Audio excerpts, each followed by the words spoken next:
Fakultas Ekonomi dan Bisnis saat ini memiliki 5 prodi yang terdiri dari S1 Akuntansi, S1 Manajemen, S1 Ekonomi Syariah, D3 Keuangan Perbankan, dan D3 Akuntansi Perpajakan. Puji syukur alhamdulillah pada kemarin 9 Juni 2020 prodi S1 Akuntansi sudah diperpanjang akreditasinya. Kita memperoleh akreditasi A yang sebelumnya bulan Mei, tanggal 5 Mei yang lalu, S1 Manajemen juga meraih akreditasi A. Pada hari ini kita akan mengangkat tema yang berkaitan dengan perbankan dengan tema tantangan normal baru, lembaga keuangan, produk, dan titian karir di bank. Para narasumber kita ini merupakan Pak Slamet Riyadi dan Bapak Edi Soekarno, merupakan akademisi sekaligus sebagai praktisi yang cukup lama di industri perbankan. Jadi tepat sekali pada hari ini, demikian juga Ibu Hajah Puji Hajiati sebagai moderator juga pernah menjadi praktisi di bank sebelum menjadi akademisi di Perbanas. Untuk selanjutnya, minggu berikutnya, setiap minggu, jadi kami dari FEB itu mempunyai agenda bahwa setiap hari Rabu kita akan mengadakan webinar dengan tema-tema yang terkait dengan akuntansi, perbankan syariah, kemudian digital marketing, fintech, perpajakan, dan sebagainya, dengan narasumber dari praktisi dan akademisi. Dan supaya mempersingkat waktu, sekali lagi kami mengucapkan terima kasih dan selamat datang di Perbanas Institute bagi seluruh peserta webinar, dan terima kasih kepada seluruh pimpinan Perbanas Institute, dan yang tak lupa seluruh teman-teman yang telah mendukung acara webinar ini sehingga bisa terlaksana kerjasama dengan marketing, humas, dan teman-teman sekalian. Demikian yang bisa kami sampaikan, kurang lebihnya mohon maaf. Selamat mengikuti webinar ini sampai dengan selesai. Akhir kata, saya kembalikan waktunya, dan akhir kata saya ucapkan terima kasih sekali lagi, mohon maaf atas kekurangan kami. Wassalamualaikum warahmatullahi wabarakatuh. Terima kasih Pak Anto. Waalaikumsalam. Baik, terima kasih Bu Esti. Oke, tiba saatnya kita akan mulai webinar kali ini. Nantinya akan dipandu oleh Bu Puji Hajiati selaku moderator. Waktu dan tempat kami silakan Ibu. Oke, bismillahirrahmanirrahim. Terima kasih Bu Esti selaku dekan dan Mas Anto yang telah memberikan waktu pada kami untuk memandu acara. Assalamualaikum warahmatullahi wabarakatuh. Alhamdulillah wa syukurillah, di siang hari ini kita atas izin Allah dan dalam keadaan nikmat iman, Islam, dan sehat bisa dipertemukan silaturahim dalam majelis ilmu yang insya Allah akan bermanfaat ya untuk kita semua di era pandemi COVID-19 ini. Salawat dan salam kami limpahkan ke hadirat Nabi besar Muhammad SAW, para sahabat dan pengikutnya hingga akhir zaman. Seperti kita ketahui, pertama-tama ingin kami sampaikan terima kasih kepada para partisipan, baik itu Bapak Ibu dosen, mungkin Bapak Ibu guru, atau mahasiswa, atau mungkin ada calon mahasiswa ya yang ikut gabung dalam acara ini, yang sudah meluangkan waktunya untuk bisa mengikuti acara seminar secara online ini yang diadakan oleh Fakultas Ekonomi dan Bisnis Perbanas Institute. Tadi sudah ditayangkan company profile, lalu Bu Dekan sudah menjelaskan ya fakultas yang ada di Perbanas, juga program studi yang baru mendapat akreditasi A, bahkan manajemen A. Mungkin hanya ekonomi syariah masih B karena baru. Mudah-mudahan apa yang akan disampaikan ini nanti akan membawa manfaat. Seperti kita ketahui, selama 3 bulan ini kita diadakan pada kondisi yang tidak biasa, di mana pandemi COVID-19 ini telah merubah seluruh tatanan kehidupan kita, baik secara pribadi ya dalam berkehidupan sehari-hari maupun dalam unit bisnis, tak terkecuali tentunya sektor perbankan. Nah, karena Perbanas adalah lembaga pendidikan atau institut yang bergerak atau mempunyai ciri khas ilmu keuangan dan perbankan, juga di dalamnya terdapat ilmu-ilmu yang diberikan dalam bentuk lembaga keuangan lainnya, ingin coba disampaikan oleh dua narasumber di sini yang kebetulan adalah dua senior kami, yaitu Bapak Dr. Slamet Riyadi, lalu Bapak Edi Soekarno, di mana kedua narasumber ini adalah orang-orang yang berkompeten dan selama ini sebagian besar hidupnya itu pekerjaannya dicurahkan pada sektor perbankan. Pak Slamet Riyadi ini 30 tahun kurang lebih mengabdi dirinya di perbankan sebelum bergabung dengan Perbanas Institute. Beliau, Dr. Slamet Riyadi MSI, adalah dosen tetap Perbanas Institute yang saat ini menjabat sebagai Warek 3 bidang kerjasama, inovasi, dan maintenance. Dan beliau juga sempat menjadi kaprodi di Pascasarjana, wakil dekan di FEB, wakil dekan di Pascasarjana, lalu bank yang pernah beliau bergabung untuk bekerja adalah yang terakhir itu Bank Syariah Mandiri, lalu ada Bank Ekspor Indonesia, dan Bank Dagang Negara. Begitupun dengan Pak Edi Soekarno, sebagian besar waktunya sebelum bergabung dengan Perbanas Institute memang dicurahkan untuk bekerja pada sektor perbankan. Namun kali ini yang akan dibahas tentu saja tidak hanya menyangkut perbankan, tetapi lembaga keuangan lain, karena memang selain perbankan ada pegadaian, ada asuransi, dan seterusnya yang mungkin pasti terdampak juga ya siklus bisnisnya atau operasionalnya dengan adanya pandemi COVID-19. Untuk mempersingkat waktu, mungkin akan kami coba membacakan narasumber, untuk membacakan CV ya dari narasumber. Tadi sudah ditayangkan sekilas, tapi saya bacakan singkat karena dibaca semua waktunya tidak cukup. Sementara ini para narasumber, mohon maaf Pak Slamet dan Pak Edi, kami memberikan waktu masing-masing 15 menit. Nah, ini untuk narasumber pertama, Dr. Slamet Riyadi, MSI, lahir di Pemalang 1 Maret tahun 1956. Background pendidikannya S1 dari Unkris ya, sarjana ekonomi jurusan manajemen, lalu S2-nya ilmu administrasi UI, S3-nya adalah ilmu ekonomi manajemen bisnis dari Universitas Pancasila. Mungkin itu, selebihnya beliau banyak melakukan pengabdian masyarakat sampai hari ini pun ya masih, lalu karya ilmiah yang dihasilkan juga banyak, lalu ada beberapa buku yang ditulis yang juga menjadi buku pegangan mahasiswa maupun praktisi ya yang melakukan pekerjaan di bank. Salah satu bukunya ada menulis berdua dengan saya. Mungkin itu, atau untuk CV satu dulu, saat Pak Slamet Riyadi akan menjelaskan materi, saya bacakan, selanjutnya nanti mungkin Pak Edi ya, atau saya bacakan aja sekaligus mungkin ya. Untuk Pak Edi Soekarno, Dr. Ades Edi Soekarno, akuntan MM, CE, CRBD. Beliau adalah background-nya ya, salah satunya sebagai komisaris BPR Makmur Merata. Jadi beliau selain kaprodi di D3 Keuangan dan Perbankan, juga menjabat sebagai komisioner BPR Makmur Merata, lalu asesor BKD perguruan tinggi, juga kadang-kadang menjadi saksi ahli untuk jika diperlukan untuk sektor perbankan. Juga menjadi komisioner PT BPR Kranji Krida Sejahtera. Mungkin itu. Hal-hal lainnya sama seperti Pak Slamet, ada menulis buku, menghasilkan karya ilmiah dan lain-lain. Mungkin itu. Selanjutnya akan kami berikan waktu kepada Dr. Slamet Riyadi, MSI, untuk memaparkan materinya dalam rangka seminar dengan tema Tatanan Normal Baru Lembaga Keuangan, Produk, dan Titian Karir di Bank. Silahkan Pak Slamet Riyadi, kami berikan waktu untuk memaparkan materi yang akan Bapak sampaikan. Terima kasih Bu Pujiadiati, Bu Esti, dan semua para peserta siang ini. Assalamualaikum warahmatullahi wabarakatuh. Waalaikumsalam.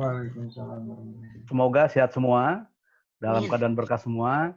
Dalam kondisi seperti ini kita masih bisa bertemu untuk menambah ilmu. Moga-moga ini ada manfaatnya buat kita semua. Pertama akan saya sampaikan bahwa saya diamanahkan untuk menyampaikan lembaga keuangan dan titian karir di bank. Kalau kita berbicara bank, ya, agenda kita siang ini adalah yang saya sampaikan.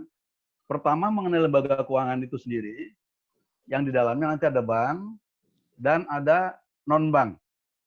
Kemudian setelah itu akan saya paparkan mengenai titian karir di bank. Secara besaran ada pelaksana dan nanti officer. Ini akan saya berikan gambaran supaya nanti menjadi jelas semua. Nah, ketika kita berbicara bank, maka jenis-jenis lembaga keuangan yang ada di Indonesia itu terdiri dari ya, pertama bank komersil yang kegiatannya meliputi simpanan dari masyarakat, kemudian menyalurkan kredit kepada masyarakat, dan juga memberikan jasa layanan bank yang nanti menghasilkan fee-based income. Yang berikutnya adalah perusahaan efek atau perusahaan sekuritas yang aktivitasnya meliputi broker, kemudian transaksi sekuritas, underwriting, kelola investasi, kelola aset, dan konsultan keuangan. Selain itu juga ada asuransi. Di Indonesia ada asuransi jiwa atau life insurance, dan asuransi umum atau general insurance. Kemudian perusahaan reasuransi. Yang berikutnya adalah dana pensiun, yaitu pensiun. Di Indonesia ada dua dana pensiun ini. Ada manfaat pasti dan iuran pasti. Kemudian lembaga keuangan atau lembaga pembiayaan di sini yang aktivitasnya meliputi leasing, kemudian pembiayaan konsumen, kartu kredit, dan pembiayaan lainnya. Kemudian lembaga keuangan mikro. Lembaga keuangan mikro ini adalah lembaga keuangan yang memberikan pembiayaan kepada usaha kecil. Usaha kecil itu artinya nanti ada mikro, ada kecil, ada yang menengah. Kemudian Pegadaian. Ini lembaga pembiayaan yang umur cukup sangat tua di Indonesia ini. Umumnya memberikan pembiayaan secara personal, lalu koperasi. Nah, di antara jenis-jenis ini nanti mungkin ada beberapa yang saya jelaskan selain bank, yaitu perusahaan efek, kemudian lembaga keuangan atau lembaga pembiayaan, kemudian lembaga keuangan mikro, Pegadaian, juga nanti lembaga pembiayaan yang sifatnya internasional. Nah, kalau kita lihat pergerakan dana dalam sistem keuangan di Indonesia, itu ada dua aspek, meliputi pertama sistem keuangan, kemudian infrastruktur dan lingkungan. Sistem keuangan di sini nanti akan terkait dengan pasar keuangan, kemudian juga dengan perantara keuangan, di mana di dalamnya melibatkan pemerintah dan bank sentral, serta juga otoritas jasa keuangan. Karena kenapa? Kegiatan keuangan ini akan mempertemukan pihak yang surplus unit, arti kelebihan dana, dengan pihak yang kekurangan dana atau defisit unit. Surplus bisa datang dari rumah tangga, bisa datang dari perusahaan, bisa datang dari pemerintah. Karena surplus maka disimpan di lembaga keuangan atau bank. Nah, demikian pula yang kekurangan defisit bisa dari masyarakat atau lembaga pemerintah, kemudian juga perusahaan akan menghubungi ke bank. Nah, yang berikutnya adalah peranan bank dalam perekonomian negara, di mana bahwa diharapkan perbankan yang sehat itu akan bisa meningkatkan kesejahteraan masyarakat. Tentunya agar bank-bank yang di Indonesia berjalan dengan sehat, ada otoritas yang mengawasi dan mengatur, yaitu Bank Sentral, yaitu Bank Indonesia, sedangkan otoritasnya adalah Otoritas Jasa Keuangan. Bank yang sehat, maka bank ini akan dapat menerima simpanan dari masyarakat. Ya, masyarakat dalam arti bisa masyarakat umum, kemudian juga dari perusahaan, kemudian juga dari pemerintah yang kelebihan dananya disimpan di bank. Bank terima simpanan, maka bank akan mengeluarkan biaya. Nah, di sisi lain, setelah bank menghimpun dana, disalurkan kepada masyarakat lagi yang butuhkan. Baik sektor pemerintah, kemudian sektor konsumen, atau sektor perusahaan. Nah, supaya perbankan tadi berjalan dengan sehat, maka setiap periodik bank-bank di Indonesia membuat laporan ke otoritas moneter, ke BI dan ke OJK. Dengan adanya kredit yang sehat, maka bank akan mendapatkan pendapatan. Selain itu juga, penerima kredit akan bisa menggunakan kreditnya untuk investasi, untuk produksi, otomatis akan menimbulkan kesempatan kerja bagi masyarakat. Dengan demikian juga akan menimbulkan pertumbuhan ekonomi di negara ini. Yang ujungnya nanti kesejahteraan masyarakat akan meningkat, lalu berdampak pada konsumsi. Nah, dengan demikian nanti pertumbuhan ekonomi di negara tersebut bisa berkesinambungan, juga berkelanjutan, berkembang dengan baik. Dengan catatan tadi perbankan bisa berjalan operasionalnya secara sehat. Nah, kemudian yang berikutnya, sistem perbankan di Indonesia, seperti kita tahu bahwa ada dua, dibagi dua sistem perbankannya. Pertama bank umum, kedua BPR. Bank umum nanti dibagi dua, bank umum konvensional dan bank umum syariah. BPR juga demikian, BPR konvensional dan BPR syariah. Nah, di bank umum konvensional terkadang punya unit usaha syariah. Dari segi pengaturan pengawasan, melibatkan ada BI, ada OJK, ada BPK untuk bank-bank BUMN auditnya, ada PPATK, kemudian juga masyarakat. Dari sisi infrastruktur, itu ada lembaga penjaminan, simpanan atau LPS, artinya kalau bank-bank ini bermasalah, maka LPS di sini berperan, kemudian ada asosiasi perbankan, lalu IAI, Ikatan Akuntansi Indonesia, untuk keuangannya, kemudian lembaga peradilan dan arbitrase, lembaga pendidikan, lembaga rating, lembaga keuangan bank, dan juga Dewan Syariah untuk bank syariah. Ini sistem keuangan, sistem perbankan yang ada di Indonesia saat ini. Nah, sebagaimana saya uraikan tadi bahwa kegiatan usaha bank akan berjalan sehat dengan baik, ya, pada umumnya aspek usaha yang dapat dilakukan oleh bank umum meliputi tiga, ya, ada tiga. Pertama, menghimpun dana dari masyarakat tadi, bisa dalam bentuk giro atau demand deposit, tabungan atau saving deposit, atau juga bisa berbentuk deposito atau time deposit. Ini yang umum. Kemudian setelah dana ini terhimpun dalam funding tadi, bank menyalurkan dananya kembali kepada masyarakat atau lending. Yang untuk Indonesia pada umumnya masih dalam bentuk kredit. Ya, jadi kalau negara-negara berkembang nih bedanya adalah sebagian besar dana yang dihimpun dari masyarakat 80% lebih digunakan dalam bentuk kredit. Apa kredit investasi, kredit modal kerja, kredit perdagangan, kredit produksi, kredit konsumsi, dan kredit lain-lainnya. Selain itu juga, bank memberikan jasa-jasa layanan kepada nasabahnya. Apakah nasabah yang ada di bank itu atau nasabah yang lewat. Bisa layanan dalam negeri dan luar negeri. Dalam negeri misalnya transfer, kemudian deposit box, bank garansi. Kemudian luar negeri bisa berbentuk pelayanan letter of credit atau LC. Kemudian juga bisa dalam bentuk transaksi jual beli valuta asing.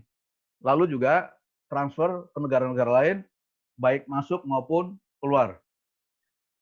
Sebagai salah satu contoh, saya ambilkan contoh kegiatan bank yang ada di Indonesia, saya ambilkan bank yang terbesar di Indonesia. Ya, bank ini juga mendapat penghargaan dari rating dunia, Bank Mandiri. Bank Mandiri berdiri tanggal 2 Oktober tahun 1998, yang merupakan bagian dari program restrukturisasi yang dilakukan oleh pemerintah Indonesia saat itu, saat terjadi krisis. Bank Mandiri hasil merger dari 4 bank BUMN. Pertama BDN atau Bank Dagang Negara, kedua BBD atau Bank Budaya, ketiga Bank Ekspor Impor Indonesia atau Bank Eksim, keempat Bapindo atau Bank Pembangunan Indonesia. Ini merger, jadilah Bank Mandiri. Nah, di sini yang akan saya soroti adalah Bank Mandiri kegiatannya, seperti yang saya sampaikan di awal, bahwa pendanaan yang diperoleh oleh masyarakat bisa dari bank dan bisa dari non-bank. Jadi penekanannya adalah dari segi pendanaannya. Jenis-jenis kredit yang dapat diberikan oleh Bank Mandiri diantaranya adalah kartu kredit, dalam bentuk kartu kredit, kemudian kredit tanpa agunan, lalu kredit usaha rakyat, KUR, kredit multiguna, kredit investasi, juga KRK, KPR, dan yang lain-lainnya. Ya, itu jenis kredit tuh. Yang lainnya banyak lagi. Ini cuma salah satu contoh saja gitu. Kemudian juga kalau kita lihat dari perkembangan laporan keuangan, Bank Mandiri sangat luar biasa besarnya. sudah tebus di atas 1.000 triliun, 1.318 triliun. Ini terbesar. Ya. Sementara total kreditnya 900, total dana pihak ketiga, atau artinya gini, dana yang dimulai dari masyarakat itu 933 triliun. Kalau kita lihat di sini, kita lihat dari 933 triliun yang digunakan untuk kredit itu 900 triliunnya. Memang begitu, karena fungsi bank adalah sebagai intermediary. Yang berikutnya adalah BPR, ini seperti biasa. Bedanya BPR dengan bank umum adalah bahwa BPR dilakukan bisa secara konvensional atau syariah, ya, tapi tidak boleh melakukan kegiatan lalu lintas pembayaran BPR. Demikian juga BPR dilarang menerima simpanan dalam bentuk giro, kemudian kegiatan valuta asing dan perasuransian. Kegiatan utamanya hampir mirip tadi, menghimpun dana dari masyarakat, kemudian memberikan kredit, lalu menyediakan pembiayaan dan penempatan dana, lalu menempatkan dananya dalam bentuk SBI dan yang lain-lainnya. Contohnya adalah ini BPR Eka Bumi Arta, tidak perlu saya jelaskan, nanti bisa dilihat sendiri. Yang berikutnya adalah Bank Ekspor Indonesia. Ya, ini didirikan tanggal 20 Mei tahun 1999. Jadi Bank Ekspor ini berdiri karena saat itu di Indonesia terjadi krisis, ya, di mana setiap LC yang diterbitkan oleh bank di dalam negeri tidak diterima oleh bank-bank luar negeri saat itu. Bayangkan coba, di mana sebelumnya setiap LC diterbitkan diterima. Kemudian saat itu agar LC diterima, maka harus mendapat jaminan atau konfirmasi dari bank luar negeri. Dari bank luar negeri. Semula dilakukan oleh BI. Semula dilakukan oleh BI. Dengan adanya undang-undang BI yang baru, kan BI tidak boleh lagi. Undang-undang nomor 23 tahun 99. BI tidak boleh melakukan kegiatan operasional perbankan. Maka saat itu kegiatan penjaminan oleh BI tadi dialihkan ke bank yang berbentuk nih, namanya Bank Ekspor Indonesia. Ya. Namanya Bank Ekspor Indonesia ya, tapi jangan lupa, walaupun namanya bank ini nih, tidak boleh menerima simpanan dana masyarakat. Walaupun namanya Bank Ekspor. Ini bukan bank ekspor impor yang di merger tadi, ya beda ini. Ini lembaga baru yang nanti berubah nama menjadi Lembaga Pembiayaan Ekspor Indonesia. Nah, tugasnya saat itu, pertama kali dulu tugasnya, memberikan pembiayaan ekspor. Artinya pemerintah sangat concern sekali dengan aktivitas ekspor. Memberikan pembiayaan ekspor. Lalu yang berikutnya adalah memberikan penjaminan LC impor. Kemudian jasa konsultasi. Nah, ketika berdiri, yang sangat berperan sekali adalah butir 2, penjaminan LC impor. Karena kenapa? Ketika itu LC kita tidak diterima oleh bank luar negeri. Berikutnya baru pembiayaan ekspor. Nah, dana yang dikelola awal itu waktu berdiri, itu modalnya 3 triliun. Di-store oleh pemerintah 1 triliun. Kemudian saat yang sama, yang tadi dana dikelola oleh BI sebesar 1 miliar US dollar yang berasal dari pinjaman dari Jeksim dan JBIK itu dialihkan juga ke Bank Ekspor Indonesia. Jadi kita bayangkan ketika kita susah, maka satu-satunya negara yang mau ngasih pinjaman ke kita waktu itu adalah Jepang. Ya, jadi G2G. Dari Menteri Keuangan Jepang ngasih pinjaman ke Menteri Keuangan Indonesia dalam bentuk yen, kemudian dikonversi dalam bentuk US dollar, disimpan ke BI diserahkan ke Bank Ekspor Indonesia saat itu. Nah, Bank Ekspor Indonesia, dana yang 1 miliar tadi ditempatkan di bank-bank komersil yang ada di Tokyo. Yang tujuannya nanti, kalau bank di Indonesia, katakanlah bank, waktu itu Bank Mandiri begitu ya, terbitkan LC, kan nggak diterima sama luar negeri nih. Maka lapor ke Bank Ekspor Indonesia. Bank Ekspor Indonesia akan kasih tahu bank yang di Jepang, dikonfirm, maka otomatis LC-nya akan diterima di seluruh dunia. Ya, ketika itu seperti itu. Walaupun pada kegiatan LC sebetulnya tidak perlu jaminan berupa cash tentunya. Tapi karena kondisi waktu itu sulit, maka dilakukan hal seperti itu. Ini awal pendirian. Jadi sekali lagi bahwa Bank Ekspor Indonesia walaupun bank, pendiriannya dan sampai sekarang tidak boleh menerima simpanan dana masyarakat. Nah, kemudian Bank Ekspor ini berubah status atas dasar Undang-Undang Nomor 2 Tahun 2009. yang semula namanya Bank Ekspor menjadi Lembaga Pembiayaan Ekspor Indonesia, disingkat LPI. Untuk transaksi ke luar negeri disebut Indonesia Exim Bank. Ya. Nah, di seluruh dunia setiap negara punya satu lembaga seperti ini. Katakan seperti Jepang. Jepang dulu punya Exim, Japan Exim Bank. US juga punya satu, US Exim Bank. Cina dan seterusnya. Jadi setiap negara punya lembaga ini, sasarannya untuk apa? Meningkatkan produk ekspor nasional ke luar negeri. Ya. Lembaga Pembiayaan Ekspor Indonesia ini berfungsi untuk mendukung program ekspor nasional. Melalui apa?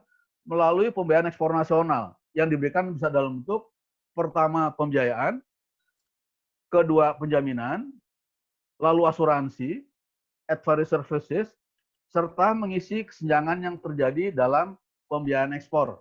Ya, ini utamanya. Nah, kemudian sesuai dengan undang-undang juga bahwa tugasnya, tadi wangupnya tugasnya, pertama memberikan bantuan yang diperlukan. Dalam bentuk apa? Bentuk pembiayaan, kemudian penjaminan, maupun asuransi ekspor. Untuk apa? Guna pengembangan usaha untuk menghasilkan barang dan jasa yang menunjang ekspor. Artinya begini, kan untuk ekspor kita juga butuh komoditi impor. Nah, ketika komoditi impor ini liquidity bank atau perusahaan kurang, maka bisa difinancing oleh Bank Ekspor Indonesia. Yang kedua adalah menyediakan pembiayaan. Untuk apa? Transaksi proyek yang dikategorikan secara komersial sulit dilaksanakan oleh bank atau lembaga keuangan. Tapi karena programnya ekspor nasional dan punya prospek yang cukup bagus, maka LPI atau Indonesia Exim Bank bisa melakukan ini, ya, bisa melakukan kegiatan ini yang tidak bisa dilakukan oleh bank secara umum. Karena kenapa?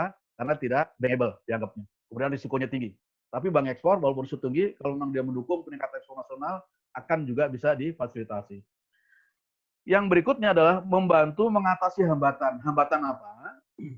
Yaitu kalau lembaga keuangan pembiayaan ekspornya terbatas, kemudian tapi secara komersial punya potensial yang bagus untuk perkembangan ekonomi Indonesia, maka Bank Ekspor bisa ikut berperan di sini. Ya. Indonesia Exim Bank atau Bank Ekspor ikut berperan di sini. Ya. Dari mana dananya? Pertama dari penerbitan surat berharga, sumber dananya bisa berbentuk MTN, obligasi, atau surat berharga lainnya. Kemudian juga pinjaman jangka pendek, menengah, atau jangka panjang. Bisa diterima oleh Bank Ekspor Indonesia dari mana? Bisa dari pemerintah, lembaga multilateral, bank, atau lembaga keuangan dan pembiayaan, baik yang dalam negeri maupun luar negeri. Kemudian hibah. Ya. Nah, perlu kita ketahui bahwa saat ini Indonesia Exim Bank adalah anggota aktif dari Forum ASEAN Bank. Ya, Forum ASEAN Bank ini sebuah kerjasama regional antara bank-bank Exim yang ada di Asia. Untuk apa? Ini didirikan tahun 96 oleh India Exim Bank untuk melakukan diskusi, konsultasi, dan saling berbagi, ya, pengalaman-pengalaman yang dialami oleh masing-masing negara. Nah, yang berikutnya PNM. Jadi kalau kita lihat tadi ya, ini kan dua-dua lembaga ini timbul pada masa krisis nih. Kalau Bank Ekspor tadi masa krisis menangani transaksi yang semula oleh BI, dikelola Bank Ekspor.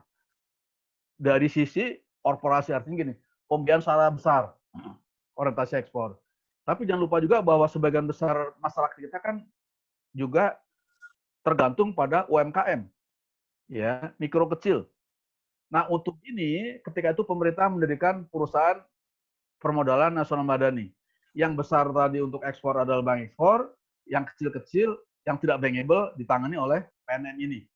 Ya, jadi sebetulnya lengkaplah sudah.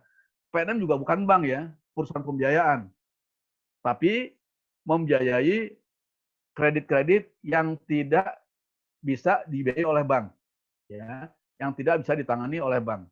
Jadi kalau kita lihat di sini, ini sekilas saja kegiatan usahanya, mulai dari pembiayaan mekar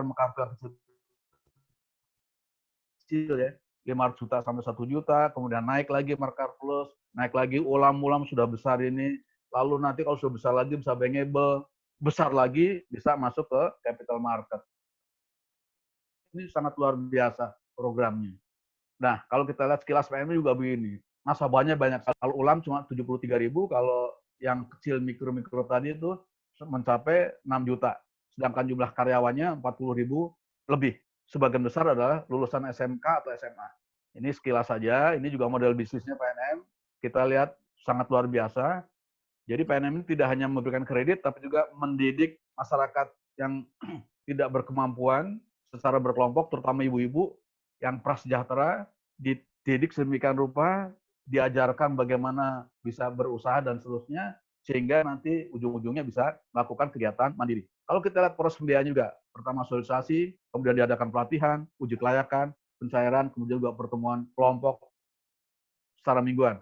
Dan ini cara pembiayaannya juga dilakukan secara kolektif, artinya grup gitu ya. Jadi kalau ada satu grup yang katakanlah bermasalah, maka tanggung renteng grup lainnya, sehingga NPL-nya cukup kecil sekali di sini. Yang berikutnya adalah multi finance. Artinya seperti saya singgung di awal tadi bahwa selain bank, ada lembaga pembiayaan lain juga yang bisa ngasih pembiayaan kepada masyarakat. Multi finance ini umumnya adalah biasanya untuk kendaraan bermotor, ya, barang-barang seperti motor, kemudian juga mobil, atau keperluan barang-barang rumah tangga lainnya. Contoh multi finance di sini adalah BFI. Ini kita sudah tahu semua. Jadi kalau misalnya kita ingin kredit motor cepat, langsung ke multi finance. Kita pengen dapat mobil cepat juga ke multi finance. Seperti itu. Ini saya skip aja. Nah, kemudian yang berikutnya adalah pegadaian. Ini agak luar biasa pegadaian ini. Saya kalau ke kelas dan kemana ngetes para peserta, coba moto pegadaian apa? Semua pasti hafal tuh. Mengatai masalah tanpa masalah. Luar biasa tuh. Cuma saya kadang-kadang kalau di kampus suka berseloroh. Yang nggak bermasalah kamu, yang masalah kan orang tuanya, orang tua pinjam kan kira-kira. Sangat luar biasa. Nah ini, Pegadaian ini adalah lembaga pembiayaan yang cukup lama nih. Ya, cukup lama sekali umurnya dibandingkan bank yang ada di Indonesia juga. Ya, kegiatannya di sini meliputi pembiayaan emas dan aneka jasa. Perlu kita tahu sedikit bahwa latar belakangnya kenapa sih ada lembaga Pegadaian ini. Pertama untuk mencegah ijon, rentenir, karena waktu itu sangat luar biasa, dan pinjaman tidak wajar lainnya. Karena kalau kita datang ke perlu uang begitu ya, dengan buat jaminan, ke Pegadaian langsung selesai, kira-kira begitu. Nggak perlu lama-lama. Ya. Kemudian yang kedua, untuk meningkatkan kesejahteraan rakyat kecil. Karena umumnya rakyat kecil ini kan kalau perlu uang cepat. Ya, perlu uang cepat, kemudian proses nggak lama, ya gitu. Persyaratannya mudah. Ketiga, untuk mendukung program pemerintah di bidang ekonomi dan sekaligus pembangunan nasional, supaya ada stabilitas di kalangan yang kecil-kecil ini. Nah, kalau kita lihat, Pegadaian ini ya berdirinya itu sejak zaman VOC, waktu mendirikan bank yang namanya Bank Van Lening, ya, ini bank Belanda ini, tahun 1746. Jadi panjang sekali sejarahnya. Sejarah ini kita lewati saja pelan-pelan.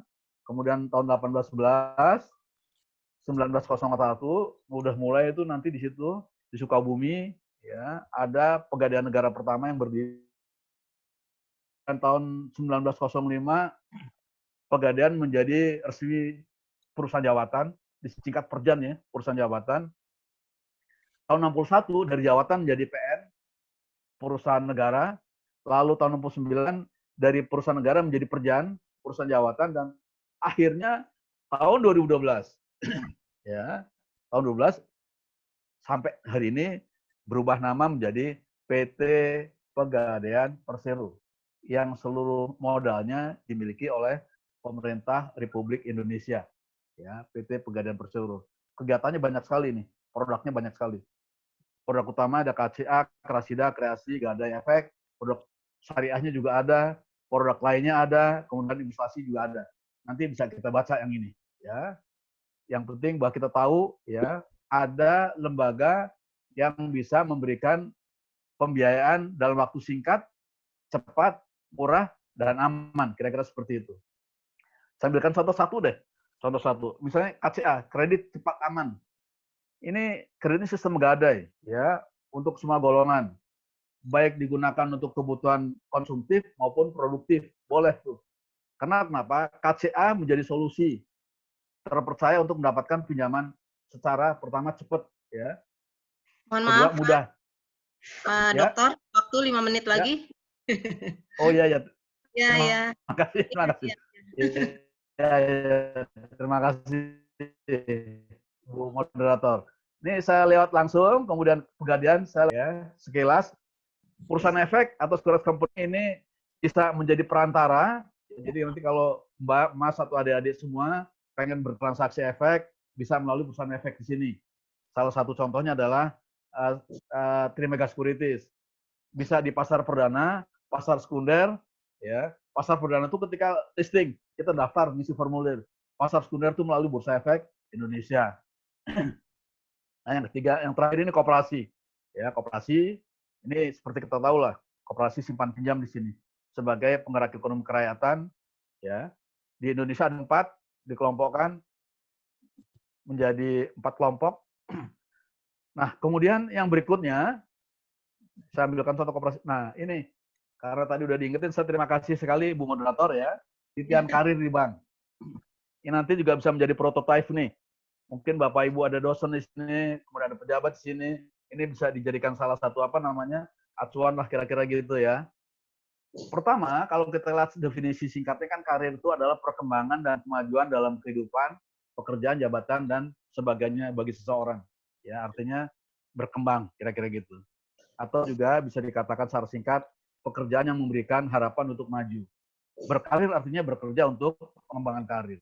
Nah, kalau kita berbicara jenjang karir di bank, bank dalam memenuhi kebutuhan tenaga kerjanya ada 3 ya, ada 3. Pertama, banking staff. Artinya begini, banking staff ini karyawan-karyawan sudah bekerja di bank, ya, sudah bekerja di bank, masuknya mungkin sarjana, tapi tidak lulus tes ODP atau manajemen trainee, maka masuk banking staff.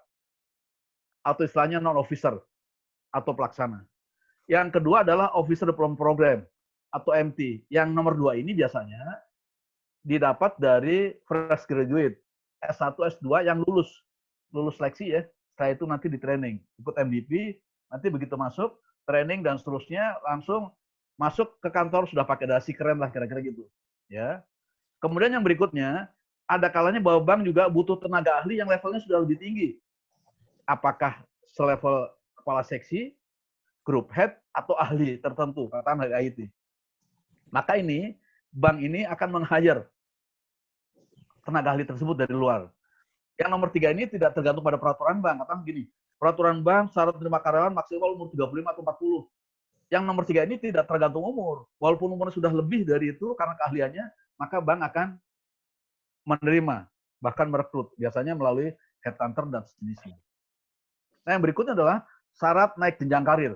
Ya, pertama biasa untuk seseorang naik jenjang karir itu diawali dengan penilaian kinerja atau performance oleh atasannya.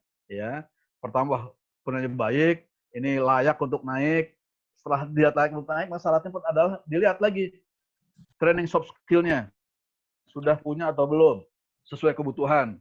Kalau di bank kan sudah memiliki sertifikasi manajemen risiko atau belum, ini wajib. Ya.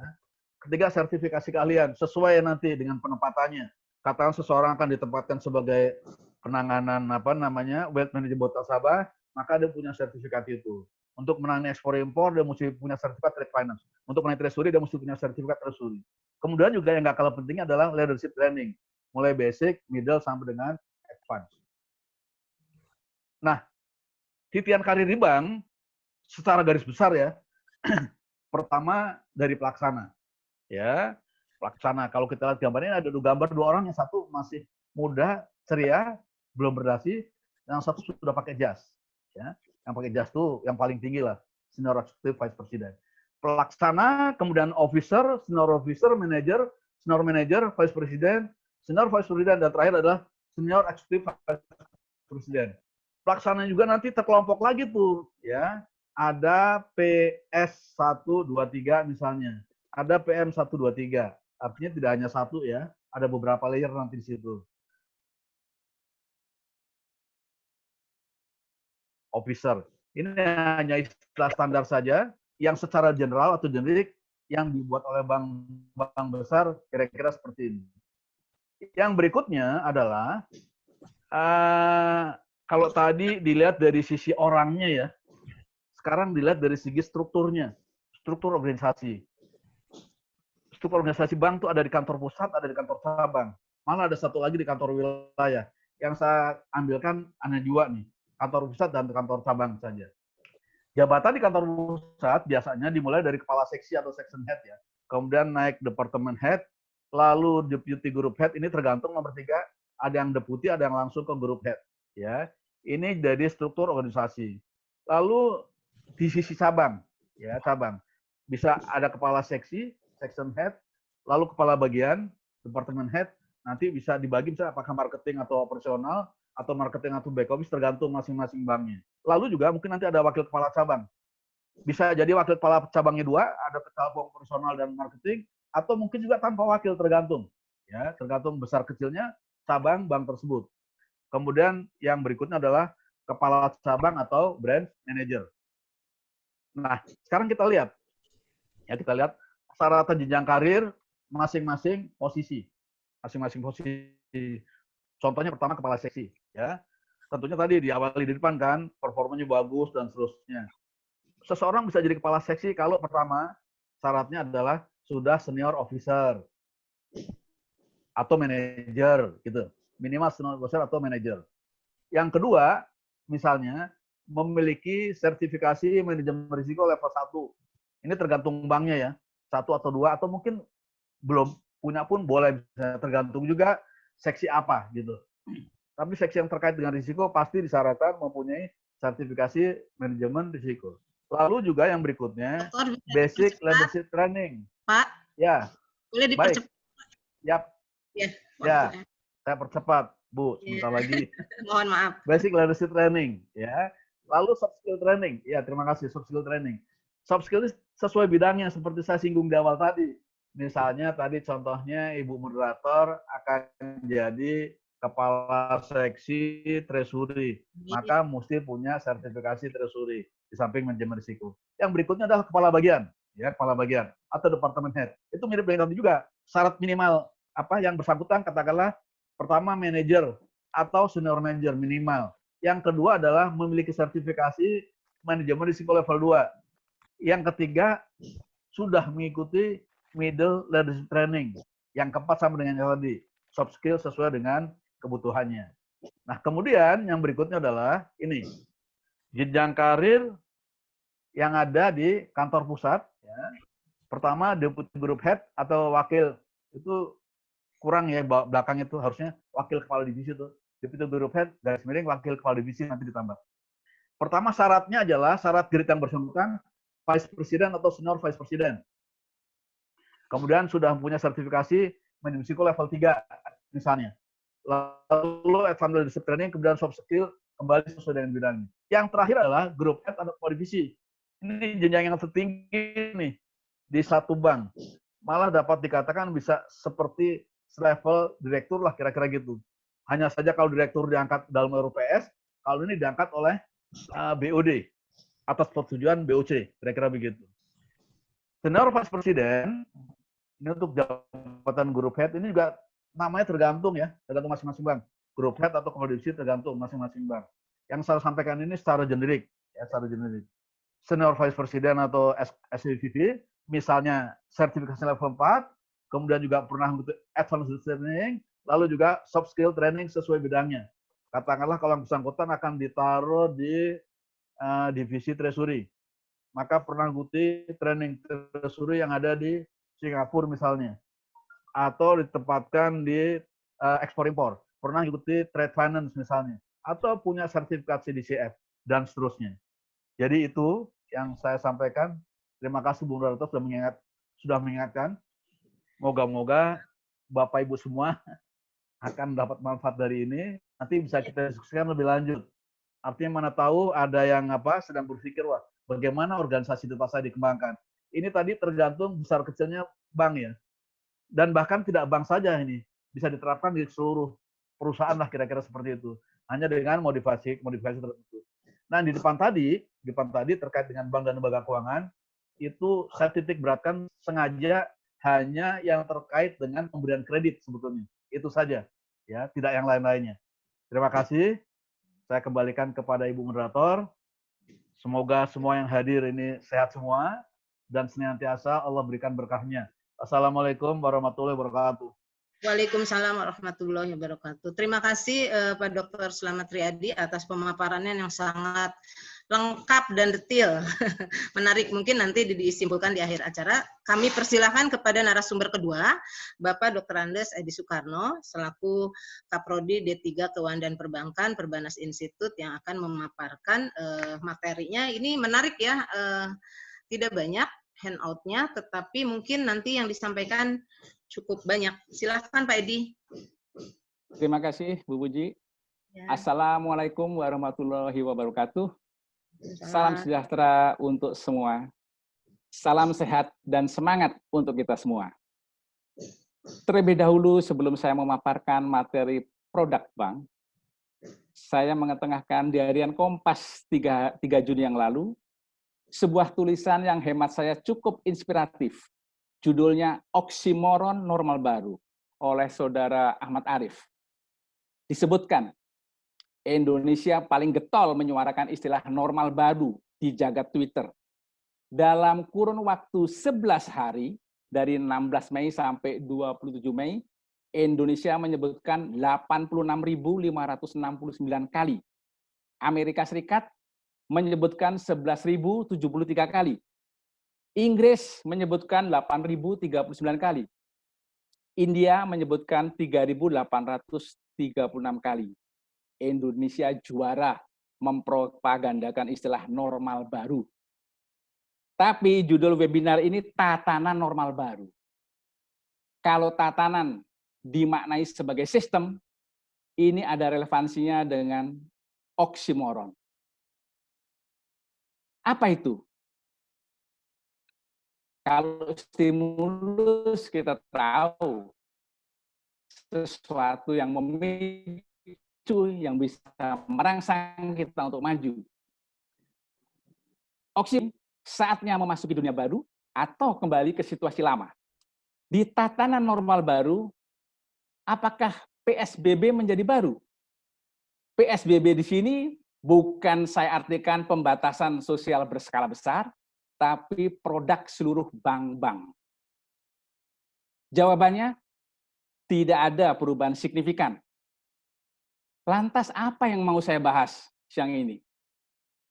Saya hanya ingin berbagi kiat sederhana memahami produk bank, namun memadai. Simple tapi representatif. Mari kita lihat gambar berikut. Nah, produk bank, ya. Kalau produknya orang pacaran itu kemesraan, ya. Nah, saya terpanggil berbagi mengenai produk bank karena saya prihatin. Setiap mahasiswa saya tanya, coba jelaskan produk bank secara memadai.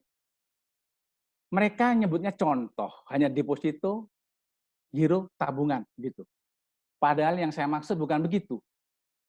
Produk bank yang memadai itu yang lengkap. Secara taksonomi, secara klasifikasi, saya istilahkan produk bank itu ada 4. Yang saya beri akronim Fulendesi. Ini bukan bahasa Inggrisnya Wulandari ya. Fulendesi. Fu itu sebetulnya saya akronim dari funding. How to collect fund, bagaimana menghimpun dana. Produk bank dari menghimpun dana. Yang konvensional, yang dari masyarakat itu ada giro, tabungan, deposito. Yang nggak konvensional, misalnya ada aksi korporasi, seperti Bank Mandiri yang dalam waktu dekat ini akan menerbitkan obligasi sampai senilai 1T, nah itu juga masuk klasifikasi funding. Tapi kalau yang menjadi pembicaraan sehari-hari, produk bank, funding dalam arti dana masyarakat, itu giro, tabungan, deposito. Giro, orangnya yang memegang giro sering disebut giran.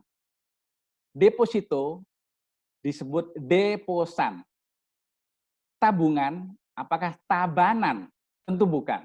Ya, kalau tabungan ya penabung. Nah, variasinya di deposito nih. Ini juga banyak yang sering nggak cermat. Saya suka tanya kalau di ujian lesan itu. Adik-adik D3, di keuangan dan perbankan, S1 akuntansi maupun manajemen. Jangan tersinggung ya kalau saya menyimak, saya mengingatkan kembali jawaban Anda di waktu ujian. Ya. Saya suka tanya, apa bedanya deposito sama sertifikat deposito? Bingung. Terus saya tanya, itu apakah analoginya sama dengan nikah sama surat nikah? Nikah itu resepsinya, malam pertamanya, surat nikah itu suratnya. Betul gitu? Oh iya Pak, iya Pak. Itu jawaban tuyul. Beda. Sertifikat deposito sama deposito itu beda. Deposito itu atas nama, sertifikat deposito atas unjuk. Atas unjuk artinya pada waktu jatuh tempo siapa yang menunjukkan itu bank harus bayar. Yang satu bunganya dibayar di muka, itu sertifikat deposito. Yang satu dibayar di belakang, itu deposito. Maksudnya dibayar di muka, kalau saya naruh 10 juta, jangka waktu 3 bulan, itu uang yang saya serahkan ke bank nggak sampai 10 juta. Misalnya 10 juta minus X, misalnya 9 juta 800 sekian. Pada waktu jatuh tempo, saya dapat 10 juta. Kalau deposito, itu saya naruh 10 juta, 3 bulan kemudian saya akan dapat 10 juta plus X. Ya. Sertifikat deposito bunganya dihitung dengan istilahnya sistem diskonto. Bagaimana itu diskonto? Itu bisa lihat di buku, ya. Nah, jadi saya ingin menekankan produk bank supaya Anda tahu secara memadai funding. Anda tahu deposito, tabungan, giro itu sudah bagus. Sama satu lagi aksi korporasi. Habis itu sisi kiri, lending. Itu sengaja saya tempatkan dalam PowerPoint seperti itu seperti paradigmanya di laporan posisi keuangan. Lending itu di sisi debit, funding di sisi kredit. Lending itu banyak yang paham. Kredit, pinjaman. Wujudnya bisa kredit modal kerja, kredit investasi, kredit konsumsi. Ya. Kredit modal kerja itu kredit untuk usaha. Istilah modal kerja ini juga sering kepleset mahasiswa. Kalau saya tanya, modal kerja itu di laporan keuangan posisinya di mana? Banyak yang menyebutnya itu posisinya di ekuitas. Padahal modal kerja sudah jelas pengertiannya. Dana yang digunakan untuk usaha utama. Uang, dibelikan barang, dijual kredit, tagih lagi. Belikan barang, jual kredit. Terus begitu itu namanya modal kerja. Dengan kata lain identik dengan aktiva lancar. Ya. Nah, produk funding, produk lending dalam bank seperti itu. Ada isu produk yang tidak familiar di perusahaan non-bank, itu yang namanya yang di bawahnya, D, derivatif. Produk derivatif. Atau sering juga disebut product of balance sheet. Karena pembukuannya nggak di dalam laporan keuangan, tapi di bawah neraca, di bawah laporan posisi keuangan. Produk derivatif di sini saya ambil 3 saja, ya. Mengingat waktunya.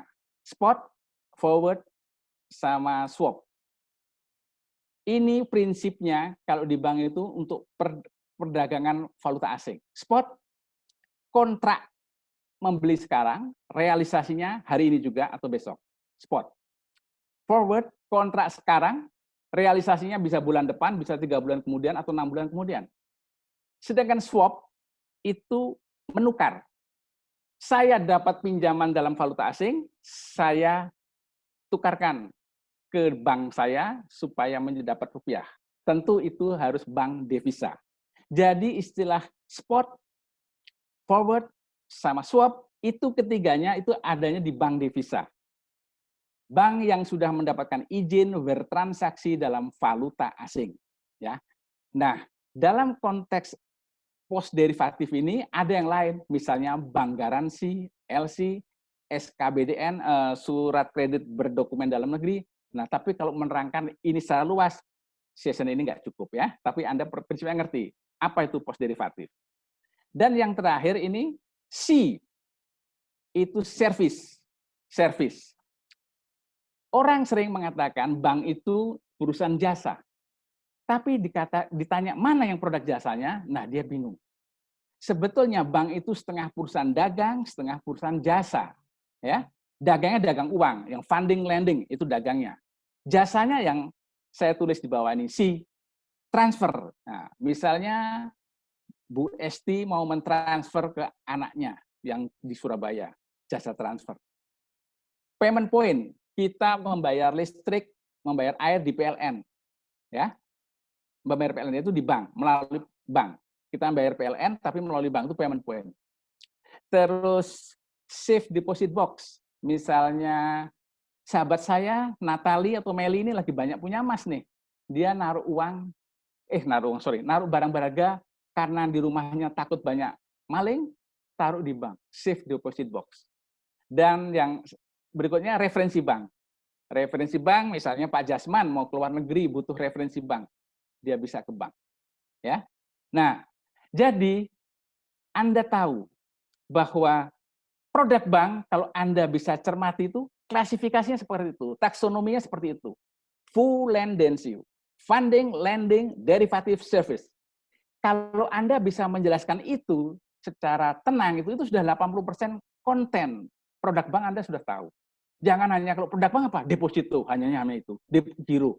Ya, itu ingat full lending. Saya kalau mengajar selalu saya pakai akronim.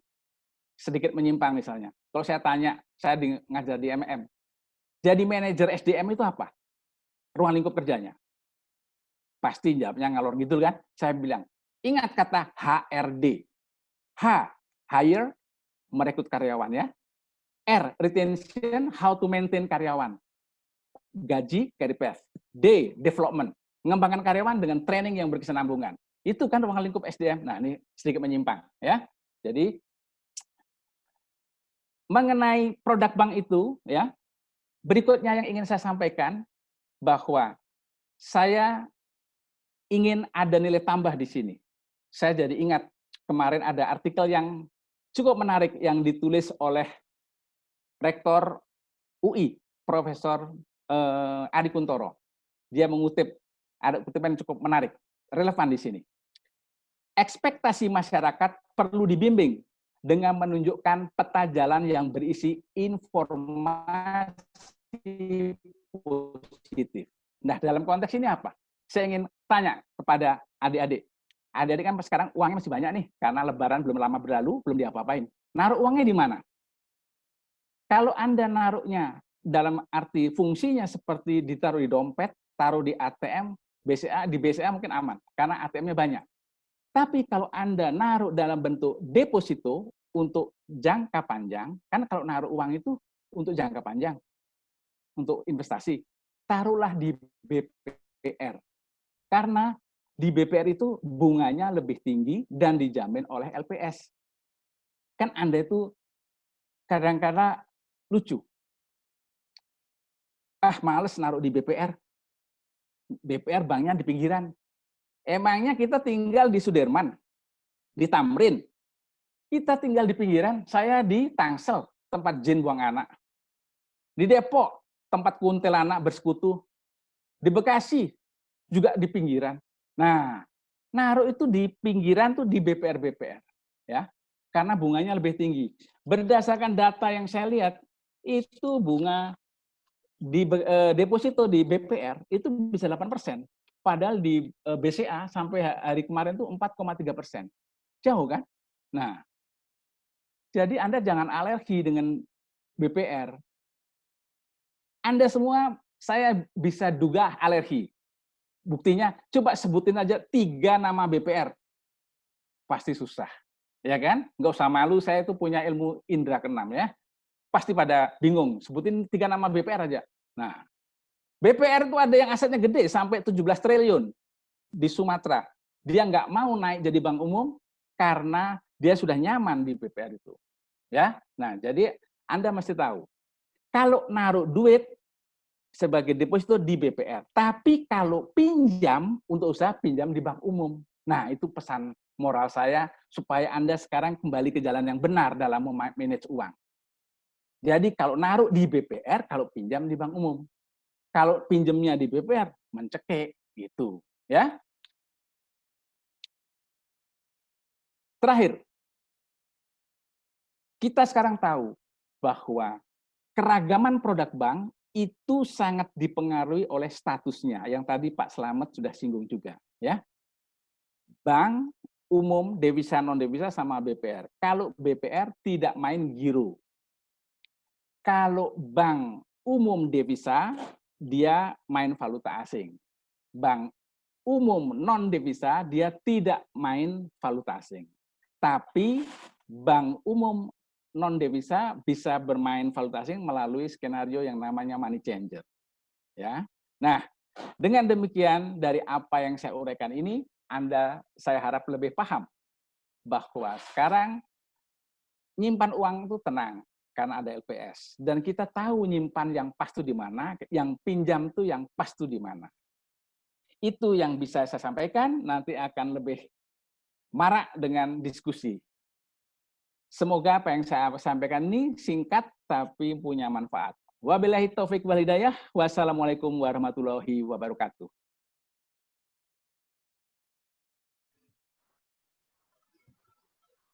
Oke, terima kasih Pak Edi atas penjelasannya yang singkat, padat, lugas ya.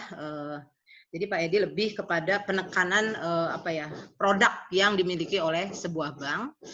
Tadi narasumber pertama lebih luas menjelaskan selain fungsi dari bank sebagai lembaga intermediari, lalu ada jenjang karirnya, juga penekanannya tadi narasumber pertama lebih menekankan kepada pengadaan atau penyaluran kredit sisi lending, sehingga dibahas juga lembaga keuangan non-bank yang memang sebagian besar juga menyediakan pembiayaan. Contoh tadi narasumber pertama menyebutkan tentang Bank Ekspor Indonesia atau yang disebut akhirnya berubah menjadi lembaga pembiayaan ekspor Indonesia, dan juga ada PNM, di mana itu adalah lembaga-lembaga yang lahir akibat dari adanya Krismon tahun 97-98 dengan dua fungsi yang berbeda. Satu lebih kepada penyediaan pembiayaan berskala besar untuk ekspor impor, sedangkan yang PNM adalah pembiayaan atau kredit yang tidak bisa ditangani oleh bank ya, untuk hal-hal yang sifatnya mikro atau UMKM. Menarik dua pemateri ini menyampaikan sesuatu yang satu luas, tetapi juga banyak manfaat yang bisa diambil gitu ya, pengetahuan dari semua yang disampaikan. Jadi kita tahu bahwa untuk mengakses pembiayaan atau kredit tidak hanya melalui bank, bisa ada lembaga-lembaga keuangan lainnya. Lalu yang kedua, Pak Edi lebih ke halnya sifatnya seperti filosofis gitu ya, tapi jelas memang bahwa produk yang dimiliki bank itu memang bisa dikategorikan ada 4, dan itu memang sering disampaikan ke mahasiswa, tetapi kalau semester sudah berakhir, semester lanjutan ditanya lupa Pak. Itu sebenarnya sudah disampaikan oleh dosen-dosen perbankan, dan gemes memang Pak pada saat kita nguji ya Pak. Lalu perbedaan dari bank umum dengan BPR, tadi Pak Edi sempat menyinggung jika produk yang dimiliki bank itu sesuai dengan dipengaruhi oleh status dari bank. Ya, untuk BPR tidak ada yang namanya rekening giro dan tidak bisa melakukan lintas pembayaran giral. Jadi tidak ada yang namanya jasa clearing di situ ya Pak. Sedangkan untuk bank umum sendiri dipilah, ada bank umum devisa dan non devisa. Yang devisa bisa melakukan transaksi falas, yang non devisa dibatasi tidak, tetapi bisa dengan skenarionya money changer. Ini satu hal, ini info saja. Sekarang sudah ada bank syariah. Mungkin produk-produknya juga lebih variatif. Mungkin nanti di sesi lain Ibu Dekan bisa menyelenggarakan, walaupun secara lembaga sudah sempat dibahas minggu kemarin ya Bu Esti, pembahasan tentang yang menyangkut perbankan syariah. Gitu. Silakan kepada audiens yang tadi menyimak, apalagi dikaitkan dengan sekarang, kan tadi judulnya tatanan new normal seperti itu ya. Nah mungkin ada hal-hal yang sifatnya berubah mungkin dalam operasional perbankan, dalam tatanan karir di bank atau apa yang disebabkan adanya perubahan dalam kehidupan kita dalam 3 bulan terakhir. Mungkin itu untuk itu kami menyediakan waktu bagi para partisipan untuk melakukan pertanyaan atau diskusi. Waktu dan tempat kami persilahkan. mungkin bisa dibantu dengan co-host, siapa yang raise hand, lalu yang bertanya melalui chat. Oke, saya bacakan ya. Ini kebetulan beliau juga dosen Perbanas, dosen luar biasa, tetapi home base-nya di Indonesia Banking School. Dan ini sahabat saya juga nih kebetulan. Beliau bertanya, Pak Harti Putranto, untuk Pak Dr. Slamet Riyadi, bagaimana pendapat Bapak atas beberapa bank yang masuk pengawasan OJK? Jadi ada dua pertanyaan nih untuk Pak Dr. Slamet Riyadi. Pertama, Pak Harti Putranto, pertanyaannya bagaimana pendapat Bapak atas beberapa bank yang masuk pengawasan OJK, dan yang kedua dari Bapak Hanggra Putra Septira yang bertanya tentang jenjang karir. Pertanyaannya, contoh pelaksanaan apa ya? Pertanyaan dari Pernawati ini ditujukan mungkin bisa ke Pak Slamet atau Pak Harti ya. Pak Edi. Pertanyaannya, bagaimana peluang karir untuk siswa tamatan SMK jurusan perbankan atau perbankan syariah? Oh, Ibu adalah guru perbankan di salah satu SMK.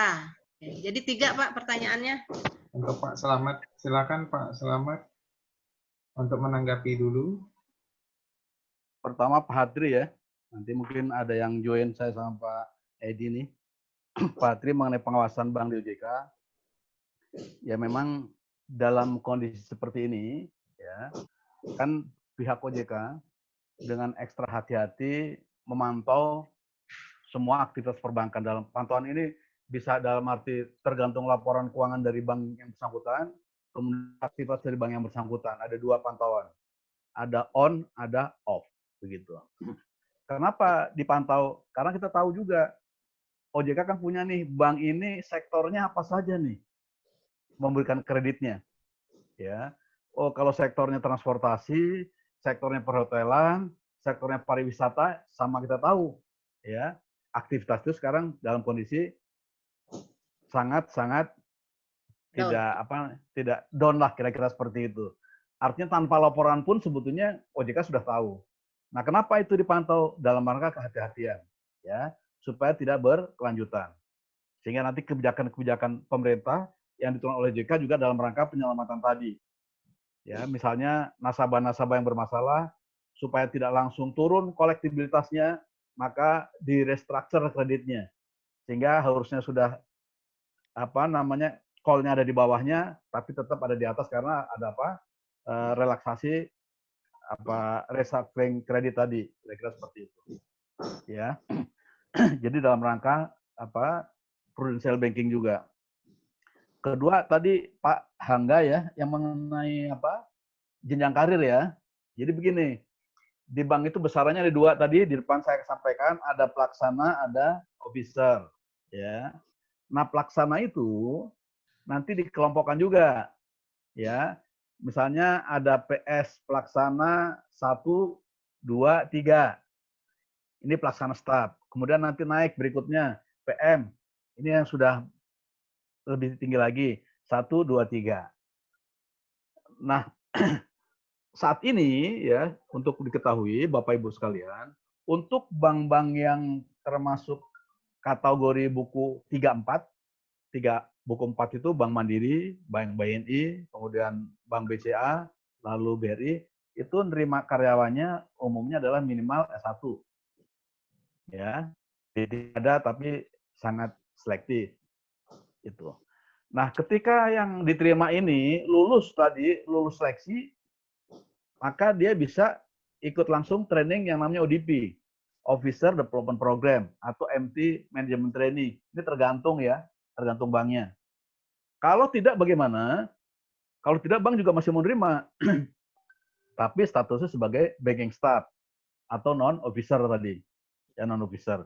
Nanti juga yang di sini juga akan naik juga kalau performa kinerjanya cukup bagus, ya. Itu kira-kira seperti itu. Nah, kemudian Bu Ernawati tadi ya, untuk tamatan SMK karir di bank bagaimana? Saat ini Bu, untuk SMK itu di bank, sementara ada beberapa bank yang bisa nerima, tapi hanya sebagai karyawan yang statusnya karya bakti Bu. Karya bakti itu begini, mungkin yang bersangkutan akan dikontrak setahun, 2 tahun, bahkan diperpanjang, Kemudian kalau bagus nanti bisa diangkat juga dengan catatan yang bersangkutan bisa studi lanjut, kira-kira begitu. Saat ini seperti itu. Tapi sudah ada juga mulai beberapa bank, kalau saya ngobrol-ngobrol ke teman-teman di bank, kalau pengen dapat pegawai yang loyal, ya terimalah anak-anak SMK itu. Karena pada hakikatnya SMK itu cukup terampil. Ya. Karena kalau kita terima yang tinggi, pinter gitu, biasanya ada posisi yang lebih bagus, langsung dia pindah. Kira-kira begitu. Karena saat ini karyawan-karyawan bank yang punya keterampilan bagus itu cepat sekali pindah dari satu bank ke bank yang lainnya. Apalagi anak milenial sekarang ini kan, pengen sudah cepat. Karena kalau nunggu kan lama nih ngantrinya kira-kira gitu. Kalau tempat lain ada yang kira-kira bisa manjat, yang bersangkutan bisa langsung pindah, kira-kira begitu. Jadi sementara yang saya jawab itu dulu, nanti kalau masih kurang jelas, silahkan kita langsung diskusikan, supaya nanti bisa saya perjelas lagi. Selanjutnya saya serahkan Pak Edi, barangkali ada tambahan Pak Edi. Baik Pak Slamet, saya menanggapi mengenai bagaimana bank-bank yang masuk pengawasan OJK. Ya, secara konseptual sudah jelas. Kalau ada bank bermasalah, itu mungkin apa kesehatannya yang bermasalah. Ya, kalau kesehatannya dengan CAMELS-nya itu, Capital Asset Management Earning Liquidity, melacaknya bagaimana? Apakah itu tata kelolanya yang bermasalah atau memang ada fraud?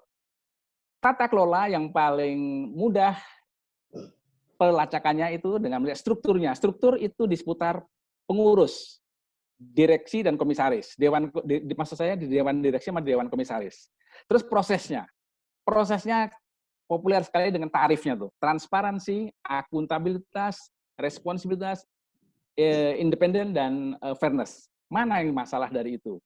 Terus yang paling sering lagi itu kalau fraud. Nah, fraud ini saya jadi ingat konsep yang namanya fraud triangle. Adanya fraud di bank yang bersangkutan itu karena pressure, ada tekanan dari pihak tertentu, atau memang peluang seseorang yang memang ada melakukan fraud. Dan yang ketiga, rationalization pembenaran. Jadi, kembali lagi tadi pertanyaan Bapak bahwa bagaimana bank yang masuk dalam pengawasan OJK, OJK pasti dalam mentresir, dalam menginvestigasi pendekatannya itu. Tata kelola di fraud. Karena dalam konsep kontrol dalam bank itu kan bisa dikategorikan 3 pendekatan. Itu internal audit, terus corporate governance, sama satu lagi manajemen risiko. Kombinasi ketiganya itu sudah pasti dalam amatan OJK dan pasti itu sudah langsung bisa mudah untuk mendeteksi penyebab dari bank-bank itu bermasalah. Bank-bank itu harus dalam pengawasan OJK di tingkatan mana itu lihat dari kesalahan ketiga itu. Pada posisi dari yang mana itu? Dari apakah di tata kelolanya atau memang ada khusus fraud yang bisa diungkap. Itu Pak tambahan saya Pak. Terus mengenai jenjang karir, saya ini membawa pendekatan yang lebih simpel, kecuali untuk pengurus itu ada agak sedikit beda. Kalau misalnya jenjang karir, ada yang namanya mekanisme fit and proper test. Itu untuk jenjang pengurus atau pejabat eksekutif. Kalau di situ harus ada fit and proper test, uji kompetensi, integritas, sama reputasi.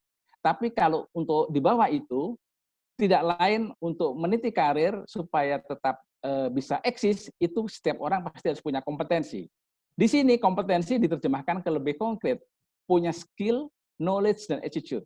Skill, dulu adik-adik yang dari SMK produk bank setengah-setengah, dengan ikut webinar sekarang jadi lebih tahu tentang produk bank. Tinggal dimahirkan bagaimana ngitung bunga, diskonto. Skill. Knowledge, pengetahuan bank juga lebih lengkap sekarang. Tahu bedanya bank devisa sama non-devisa.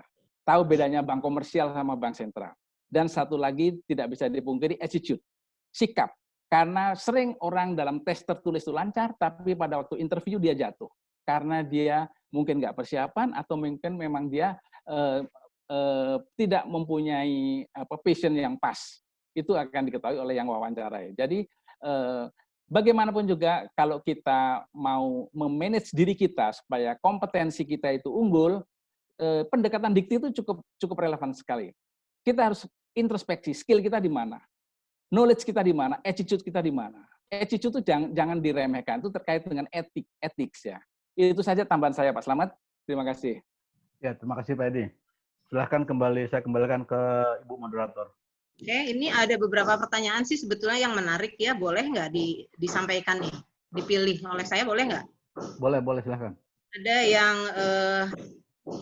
tadi dari Kartika Sari ini mungkin lebih kepada Pak Edi. Di sini gini, beliau memberikan statement ya, materinya sangat simpel dan mudah dipahami. Satu pertanyaan saya, jika BPR tidak ada layanan clearing, bagaimana jika ada nasabah yang melakukan setoran untuk rekening tabungannya dengan menggunakan cek dari bank lain? Itu satu untuk Pak Edi. Lalu ini ada yang kaitannya dengan kondisi saat ini, Pak. Kaitan ini dari Ibu Sri Mulyanti. Kaitan dengan keadaan pandemik sekarang ini, ekonomi lesu, bagaimana pengaruhnya bagi perbankan nasional? Tentunya dikaitkan dengan pengaruhnya terhadap bunga pinjaman. Apakah berpengaruh juga gitu terhadap bunga pinjaman? Mungkin ada satu lagi boleh? Ini dari Mas Adi Darmawan nih. Mas Adi Darmawan bertanya untuk Pak Edi dan Pak Slamet. Ini juga dikaitkan dengan kondisi new normal. Pertanyaannya, bagaimana strategi sektor keuangan perbankan dalam menghadapi transformasi bisnis para pelaku usaha dari yang sebelumnya konvensional menjadi digitalized? Karena memang kan itu ya, arahnya sudah ke sana ya Pak ya. Selama ini kita 3 bulan juga kuliah dengan online dan sebagainya. Mungkin itu Pak, 3 pertanyaan. Jadi dari siapa tadi? Kartika Sari, lalu ada 3, dari Sri Mulyanti, dan dari Mas Adi Darmawan. 2, 3 saya sama Pak Slamet ya. Oke. Yang pertama, cek tadi Pak ya. BPR walaupun tidak bisa melakukan clearing, tapi BPR itu juga dia menaruh duitnya di bank. Kalau misalnya di bank umum itu ada sebagian yang namanya cash requirement yang di BI, di BPR itu juga ada punya rekening dia di bank. Nah, dalam hal misalnya nasabah memberikan cek itu bisa aja BPR bisa melayani. Cuman tentu waktunya lebih lama karena dari BPR baru ke bank umumnya BPR baru dikliringkan. Bisa Ibu ya, bisa itu. Bahkan BPR tertentu itu juga sudah punya ATM, dia nebeng dengan bank lain. Bank-bank umum yang non devisa, yang bank kecil aja itu juga masih dia bisa punya ATM tapi ATM-nya belum nebeng. Contohnya Bank INA TBK yang di Jalan di Gedung Aryo Bimo Kuningan. Ya, tempat saya bekerja juga di situ sebagai komite audit. Dia ATM-nya nebeng. Nah, BPR seperti tadi. BPR itu punya ATM bisa dan dia menerima cek bisa. Saya pikir penjelasan itu bisa dipahami ya. Berikutnya, pertanyaan kedua, monggo Pak Slamet duluan. Ya, yang bunga pinjaman tadi ya. Ya. Jadi, ya, terima kasih Bu Moderator. Perlu diketahui bahwa sampai triwulan pertama ini, kondisi perbankan Indonesia masih relatif baik, stabil. Ya, karena kan COVID ini baru terasakan setelah akhir Maret, awal April. Kalau kita lihat pendapatan dari Bank Mandiri misalnya masih cukup tinggi, Bank Syariah Mandiri juga begitu. Nah, kemudian dengan adanya kondisi seperti ini, maka terjadi di beberapa sektor kegiatan ekonomi atau nasabah bank yang mengalami juga penurunan, ya, mengalami penurunan. Nah, di sini ada kebijakan dari pemerintah yang kemudian dilakukan oleh JK memberikan relaksasi kepada debitur-debitur yang terkena dampak langsung, ya, yang terkena dampak langsung. Artinya debitur tersebut bisa dilakukan sepanjang mengajukan ke bank. Pertama, restructure. Kemudian diberi kelonggaran untuk tidak ngangsur selama 3 bulan. Kemudian bunganya juga begitu loh. Bunganya juga dilakukan adjustment, artinya penurunan. Nanti sebagian akan diberikan insentifnya oleh pemerintah. Ya, seperti yang dilakukan Bank Mandiri terhadap nasabah-nasabah yang retailnya. Kira-kira begitu. Ini kenapa ini dilakukan? Tadi untuk menjaga supaya kondisi stabilitas perbankan kita ini, juga kondisi pergerakan ekonomi masyarakat ini tetap terjaga, kira-kira seperti itu. Jadi mulai dari kebijakan yang dilakukan oleh pemerintah, turun operasional OJK terus turun ke bank-bank. dilakukan relaksasi untuk kredit-kredit yang kira-kira bermasalah karena kena dampak kondisi yang sekarang ini. Itu yang mengenai perbankan Indonesia. Nah, kedepannya tentunya bank-bank ini juga kan mensiasati, karena di satu sisi memang ada kegiatan yang slow down atau menurun, tapi ada usaha baru yang juga mulai berkembang. Ini juga akan dilihat oleh perbankan, ya. Usaha yang berkembang ini katakanlah yang terkait dengan kegiatan medis yang semula nggak terlalu banyak gitu ya. Contoh gampangnya barangkali masker, APD, dan seterusnya, kira-kira begitu. Nah, kemudian berikutnya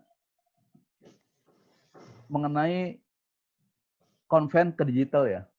Konven ke digital. Memang sebetulnya sebelum ada COVID pun hampir semua bank di era 4.0 ini sudah berpikir ke arah digital banking semua. Ya. Artinya mulai dari cabang sudah pakai brainless banking, artinya bank akan membuka ekspansi tanpa harus membuka kantor cabang baru. Ya, kenapa? Semua nanti bisa dilakukan kerjasama dengan perusahaan-perusahaan fintech dan sejenisnya, kira-kira begitu. Artinya bisa store tarik ada di situ. Kalau sekarang ini kan seperti bank-bank yang ada sekarang misalnya, penggunaan digitalnya katakan store gitu ya, store. Walaupun kantor banknya tutup, dia tetap bisa store dan tarik situ dengan mesin. Fisikalnya datang. Karena kalau store kan harus secara fisik, uangnya ada, kira-kira seperti gitu. Nah, terkait dengan digital banking juga ini, ya, bank katakanlah seperti bank-bank yang buku 4, itu sudah sangat mengoptimalkan sekali, ya, mengoptimal sekali penggunaan digitalisasinya. Karena kenapa? Ini searah dengan sistem pembayaran Indonesia yang diprogramkan oleh BI yang akan berlaku mulai tahun 2025. Ini ke sana nanti arahnya. Jadi ada kondisi pandemi atau tidak, memang arah digitalisasi bertahap akan mengarah untuk bank-bank semuanya ke arah sana. Barangkali itu tambahan dari saya. Nanti Pak Edi silahkan tambahkan yang dianggap perlu. Terima kasih. Baik Pak Adi, itu terkait dengan perbankan elektronik atau juga yang istilahnya cryptocurrency itu sekarang tengah mulai dibahas ya. Tapi BI sampai dengan akhir Desember kemarin belum mengakomodir itu. Cuma Cina itu paling getol ya. Jadi tidak berbentuk uang kertas atau logam, tetapi uang digital atau cryptocurrency yang membuat dia punya itu namanya eRMB ya. Nah di situ dikaitkan dengan pandemik sini itu ada yang baik dari sebetulnya, ada yang cryptocurrency itu. Satu keuntungan nyata dengan cryptocurrency itu ya, bahwa bukan uang kertas. Jadi dia tidak akan menjadi alat penularan virus corona kecuali orang-orang menggunakan satu telepon genggam bersama. Nah, itu yang sedikit saya kaitkan dengan ini era sekarang. Jadi cryptocurrency atau Bitcoin itu Cina itu sudah getol. Dan kalau Bapak baca tulisannya Pak Sudhajat Jiwandono itu ada 2 kali di Kompas, itu sangat menarik. Itu bisa kita pahami bagaimana Cina itu menjadi pionir utama cryptocurrency. Dan dia sudah diterima juga sebagai alat pembayaran dalam konteks dunia special drawing right, itu menempatkan eRMB sebagai salah satu mata uang yang sudah elit juga seperti dolar. Itu tambahan saya untuk Pak Adi Darmawan. Oke, terima kasih untuk Pak Slamet Riyadi dan Pak Edi atas jawaban yang diberikan untuk para penanya. Saya tanya ke host atau co-host, waktunya masih ada ini? Sudah cukup, Ibu. Oke. Sudah cukup. Okay. Ya. Mungkin saya simpulkan ya, intinya yang disampaikan tadi pemaparan oleh Pak Slamet Riyadi adalah menyangkut ruang lingkup sebetulnya ya, usaha baik bank maupun lembaga keuangan non-bank berikut jenjang karir yang memang bisa istilahnya dipelajari ya, bahwa di bank itu terdapat jenjang karir dari yang level paling bawah sampai nanti ke yang paling level paling atas seperti itu.